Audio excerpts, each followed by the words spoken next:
The PNP's leadership faced the country for the first time since conceding after the general election loss last Wednesday. President Mark Golding again made it clear Thursday the party accepts the outcome of the election. I'm not seeking to in any way suggest that we are not accepting that the government that has been elected will be duly constituted. I don't want to go down that road. I don't think that's a wise road for Jamaica.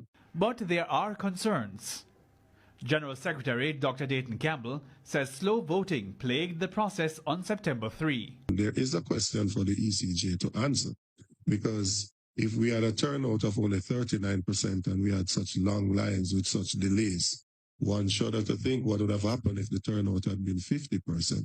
I would say one other thing, which is that the voters list itself has not been cleansed comprehensively for over a decade. I can't even remember when the last proper re-verification.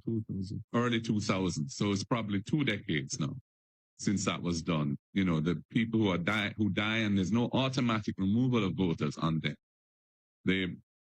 The number on the voters list from which the percentage turnout is derived is a questionable number.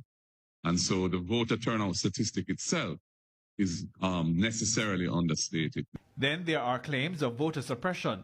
The PNP members pointed fingers at the JLP for, among other things, allegedly intimidating PNP supporters and paying people not to vote. There is sufficient evidence to speak to it at this point to suggest that there was indeed an attempt to suppress the votes. The evidence wasn't shared with the media, and neither has it been formally reported to the police or any other constituted authority.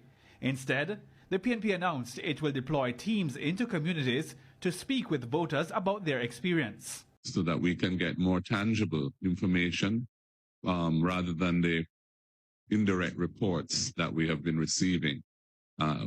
Through the reports we're receiving is really through both things like social media, but also, more importantly, through the campaign structures that we have. As it relates to Mr. Golding's future as party president following the election loss, we will be a formidable force in the Parliament of the land to hold the government to account and to defend the rights and interests of the Jamaican people. I am happy to announce that all our MPs elect, except for one who is traveling abroad, have signed a letter to the Governor General confirming their support for me to be appointed leader of the opposition. In 2 weeks, the PNP will host its annual conference. A lot more answers